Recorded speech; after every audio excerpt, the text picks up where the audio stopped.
안녕하세요. 뉴스반장입니다. 폭망 잼버리 대회에 신호탄을 쏘아 올린 게 이 모든 사단이 윤석열, 김건희 부부 때문이었습니다. 세계 잼버리 대회의 파행의 시작이 대한민국 대통령 내외에서 비롯됐다는 보도가 잇따라 터져나오고 있는데요. 비밀스럽게 숨기려 했던 진실 앞에 전 세계인과 국민들이 경악하고 말았습니다. 잼버리 관련해서 왜 잼버리는 온 세계 청소년들이 도전하고 그리고 각국 나라 청소년들과 함께 교류하는 것입니다. 이 교류하는 장에 그들을 숲속에 그리고 현장에 텐트 치고 그리고 야영하게 하는 그런 훈련들입니다. 그런데 왜 이렇게 쉬운 잼버리가 이렇게 어려운 일이 되었을까요? 그리고 온 세계가 문제가 있다고 지탄을 보내고 있는데 그 시작을 제가 말씀드리겠습니다. 잼버리가 시작되었습니다. 그 자리에 대통령 내외가 가기 시작했습니다. 대통령 내외가 가니까 입장하던 청소년들의 짐을 뒤지기 시작한 겁니다. 조사하기 시작하고 검사하기 시작하면서 줄이 계속 늘어졌습니다. 8시간 그 이상 시간 동안 청소년들이 기다리면서 쓰러지기 시작한 겁니다. 쓰러지면서 집에 전화한 겁니다. 나 너무 힘들어 라고 하니까 이 부모가 다시 이게 뭐죠? 라고 영국 정부 등 자기 정부에게 연락을 하게 된 거죠. 그러다가 전력이 모자라서 또 핸드폰 통화도 이틀 동안 안 되었다는 겁니다. 그러면서 각국의 부모들이 문제 제기하고 이 문제가 세상에 커지게 된 겁니다. 시작은 대통령 내외가 그 현장에 갔을 때부터 시작되었던 것이라고 하는 것을 다시 한번 말씀드리면서, 아니 사고는 정부가 치고 그리고 BTS를 소환합니까? 그리고 K-팝을 소환합니까? 그리고 망신은 국민의 몫입니까?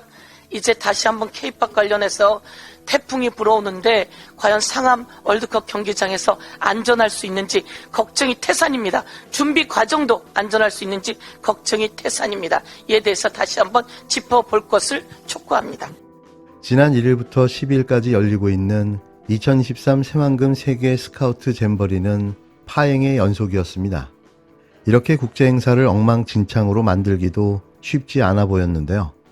폭염에, 해충에, 시설 부족에 부패한 음식에, 엉터리 프로그램 진행에 참가 아이들이 무방비 상태로 지쳐 쓰러져 버린 새만금 세계 잼버리 대회. 이들은 결국 8일 철수의 수도권으로 이동했고, 전주 월드컵 경기장에서 폐영식 겸 열리는 K-팝 축제도 서울 상암 경기장으로 급조됐는데요. 서로 니탄만 하고 갈라치기에 지역 분열까지 이어지며 가진 못된 습성들이 쏟아져 나오고 있는데요. 대회가 끝나면 이에 대한 대대적인 수사를 할 것이라는 예측까지 나왔습니다. 역시 검찰 공화국다운 대응 방식인 거죠. 전직 검사의 습관성 범인 찾기는 결국 누군가를 대회 실패의 희생양으로 삼아야 하기 때문인데요. 그래서 검찰 수사가 나라를 또 한 번 뒤흔들 것으로 보입니다. 그런데 이 사태의 근본 문제를 살펴보면 어처구니 없는 사실들이 드러나는데요. 이번 사고의 발단은 잼버리 대회 개영식 때 일어났습니다. 3일, VIP, 즉 윤석열 대통령이 참석하면서 경호가 강화되고 각국에서 온 참가 청소년들이 소지품 검사로 몇 시간씩 폭염 아래 대기하다가 탈진해 쓰러지는 사태가 벌어진 건데요. 이런 고통을 자국 부모에게 호소했고 자국 부모들이 자국 정부에 항의하면서 이것이 해외 언론에 대대적으로 보도되면서 터져나왔습니다. 해외 청소년들은 VIP 행사 참석에 몇 시간씩 대기하는 상황이 낯설었고 당황해서 부모에게 하소연했는데요. 해외 언론이 난리를 치기까지 국내 언론은 대통령의 잼버리 참가 세리머니 보도에만 집중한 거죠. 너도 나도 윤비어 청가를 읊어대며 김건희 칭찬 일색의 기사를 쏟아냈는데요. 차마 입에 담지 못할 외람이들의 윤석열 띄워주기가 이어졌습니다. VIP 의전을 한다고 수시간째 땡볕에 아이들을 노출시키자 소방당국이 일시 행사 중단을 요청하기까지 했는데요. 하지만 이는 묵살됐고 행사는 강행됐습니다. 물론 중단은 어려웠던 걸로 보여지지만 상황이 위급하다면 시간 단축 등 충분히 후속 대책을 고려했어야 했는데요. 이는 모든 행사는 특정 1인을 위한 것이 아니라 참여한 사람 중심이 되어야 하기 때문입니다. 그날의 주비는 어디까지나 해외 및 국내 어린 학생들이었는데요. 결국 무리한 행사 강행에 고통받는 아이들이 자국 부모에게 고통을 호소하면서 해외에서부터 난리가 나버린 거죠. 아이들이 이처럼 긴 시간 폭염에 노출되었던 것은 경호팀이 일일이 소지품을 검사했기 때문인데요. 대기 과정에서 아이들이 줄을 서서 기다리며 가다서다를 반복했습니다. 지친 아이들이 결국 탈진해 쓰러졌는데요. 행사의 주체가 이렇게 쓰러져 가는데 VIP 참석이 과연 무슨 의미가 있었던 걸까요? 결국 권위주의적 행태를 낯설어 한 천진난만하고 자유분방하게 자란 아이들이 결국 부모들에게 이런 사실을 알려 해외 학부모들이 꼭지가 돌아버리고 만 건데요. 한심하다 못해 바보스럽기까지 한 윤석열 정부의 폐악이 결국 이런 사단을 만들어낸 거죠. 그런데 그렇게 모양을 챙기며 가진 꼴값을 다 떨어대던 윤석열, 김건희 내외는 잼버리 대회가 파행으로 치닫기 시작하면서 얼굴 한 번 보여지지 않는 암행을 이어가고 있는데요. 그들은 그 기간 자신들은 거제도 저도에서 여름 휴가를 만끽하는 엽기적인 모습까지 보여주고 말았습니다. 공감력 제로의 무사안이란 대통령과 그 정부, 사실 무엇을 더 기대할 수 있을까요? 그들이 보여주는 천성이, 본성이 그들의 한계일 겁니다. 우연이 계속되면 우연이 아니라 필연입니다. 세계 잼버리 대회 파행도 우연이라거나 어쩌다 벌어진 일이라고 하기 어렵습니다. 윤석열 정부의 무대책과 무능력, 무책임이 반복되어 나타난 결과이기 때문입니다. 윤석열 정부가 출범한 이후 지난 15개월 동안 국정 책임자의 무능력과 무책임이 우리나라와 우리 국민에게 얼마나 위해를 끼치는지 절절하게 체감했습니다. 세계에서 가장 안전하다는 자부심 가득했던 대한민국은 이제 길을 걷다 갑자기 죽을지도 모른다는 불안 가득한 각자 도생의 사회가 되었습니다. 세계에서 가장 빠른 행정과 꼼꼼한 일처리 능력을 자랑하던 대한민국은 이제 전 세계인의 비웃음을 사는 후진국으로 전락했습니다.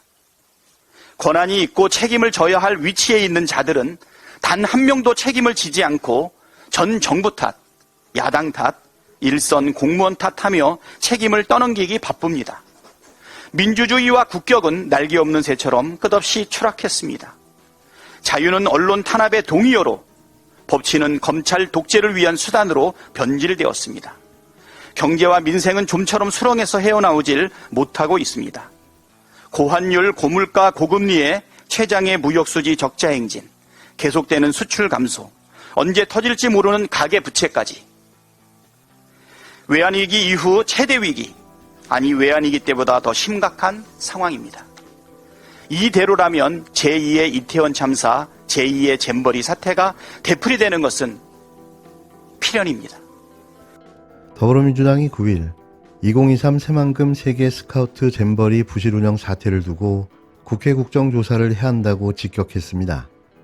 박성준 민주당 대변인은 이날 오전 당 확대 간부회의를 마친 뒤 기자들과 만나 잼버리 관련 국정조사를 진행하는지를 묻는 질문에 당연히 국정조사 사안이라고 말했는데요. 그는 국가 시스템의 문제면 오히려 국힘당에서 국정조사를 하자고 나와야 하는 것이 아닌가 되묻고 싶다고 말했습니다. 박 대변인은 또 잼버리 대회에서 윤석열 정권의 총체적 무능함이 이어지고 있고 후속 대응까지 우왕좌왕하는 등 대한민국 역사상 최악의 불명예라며 무능한 대처에 대해 대한민국 국격이 추락하고 있는데 윤 대통령이 사과해야 하는 것 아니냐는 얘기가 나왔다고 말했습니다. 아울러 이상민 행정안전부 장관의 책임 추궁이 필요하다고도 쏘아붙였는데요. 박 대변인은 이 장관도 잼버리 대회 공동조직위원장인데 여성가족부 뒤에 숨어서 모든 책임을 회피하고 있는 모습이라며 이 장관에 대해서도 철저한 책임 추궁이 필요하다고 말했습니다.